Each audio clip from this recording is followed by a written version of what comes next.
තව දවස් කීයකින්ද සිංහල සහ දෙමළ අලුත් අවුරුද්ද උදා වෙන්නේ. කැවුම්, කිරිබත්, මොන් කැවුම් සුවඳ මුළු රටේම පැතිරිලා.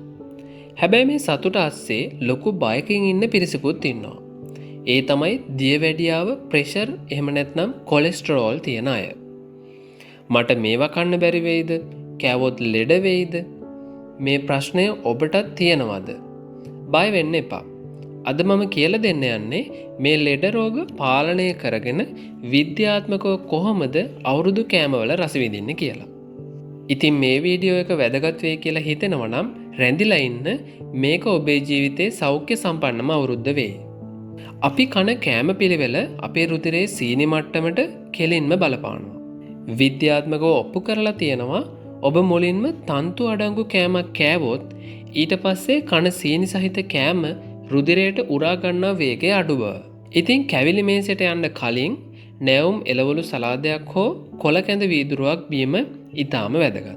මෙහි ප්‍රතිඵලයේ විදිහට තන්තු මගින් ආමාශය ඇතුළත ආවරණයක් හදනවා. එවිට කැවුම්, ආස්මි වැනි පැණි රස කෑම කෑවත් සීනි මට්ටම එකපාරට ඉහළ යන්නේ නැහැ. අවුරුදු කෑම මේසයේ තියෙන හැමදේම එක සමාන නැහැ. අපි බලමු බුද්ධිමත්ව මේව කොහොමද තෝරාගන්නේ කියලා. මොන් කැවුම්, ආස්මි වගේ කැවිලිවල ප්‍රෝටීන තියෙනවා. ඒ නිසා නිකම්ම කැවුම් කනවට වඩා මොන් කැවුම් කැබැල්ලක් කන එක ඇඟට ගුණයි. කිරිබත් කනකොට ලුණු මිරිස් හෝ ඇඹුල් තියල් සමග කන්න. සීනි හෝ පැණි දාපු කිරිබත් වලින් වළකින්න. පැණි වලලු කියන්නේ නම් සීනි බෝම්බයක්. දියවැඩියාව තියෙන කෙනෙක් නම් මේන් පොඩි කෑල්ලක් කන්න සීමා වෙන්න. කොලෙස්ටරෝල් තියෙන අයට කරන්න පුළුවන් අනිත් දේ තමයි තෙල් සහිත කැවිලි වර්ග කනකොට ඔයිල් පේපර් එකකින් තද කරලා වැඩිපුර තියෙන තෙල් ඉවත් කරලා කන්න. විද්‍යාත්මක රීතිය වෙන්නේ මෙවැනි රෝගීන්ගේ කැලරි ලබා ගන්නා ප්‍රමාණයට වඩා දහනය විය යුතු ප්‍රමාණය වැඩි විය යුතු බවයි. ඉතින් ඔබ කන කෑම ප්‍රමාණය ගැන අවධානයෙන් සිටින්න. එක වේලකට එක කැවිලි වර්ගයක් එක බැගින් පමණක් ලබා ගන්න. ඔබට අධික රුධිර පීඩනය තියෙනවා නම් ප්‍රධානතම හතුර වෙන්නේ ලුණු. අවුරුදු කෑම මේසයේ තියෙන අච්චාරු, මැලේ අච්චාරු වගේ දේවල් වල ලුණු අධිකයි. ඒව සීමා කරන්න. කිරිබත් හදනකොට දියකිරි වැඩියෙන් දාලා මිටිකිරි අඩු ප්‍රමාණයකින් කිරිබත් සාදා ගන්න. මේකෙන් සංතෘප්ත මේදේ ශරීරයට යන්නේක අඩු වෙනවා.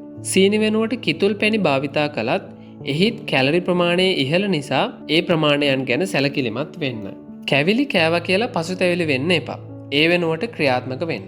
ඒ කියන්නේ කෑම ගත්තට විනාඩි 15ක් විතර පස්සේ විනාඩි 20ක් විතර හෙමින් ඇවිදින්න. මෙය මාංශ පේශී මගින් රුධිරයේ ඇති අතිරික්ත ග්ලූකෝස් දවාලීමට උදව් වෙනවා. හොඳින් වතුර බොන්න.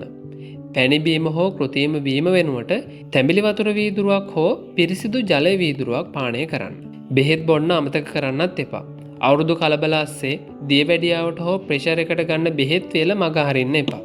අවුරුදු කියන්නේ සතුටු වෙන්න ඕන කාලයක් මිසත් ලෙඩ වෙන්න ඕන කාලයක් නෙවෙයි. මතක තියාගන්න ඕනෝන්ට වඩා දෙයක් ඕනිම නැහැ. බුද්ධිමත්ම ආහාර පාලනය කරගෙන පවුලේ අය එක්ක සතුටින් මේ අවුරුද්ද සමරන්න.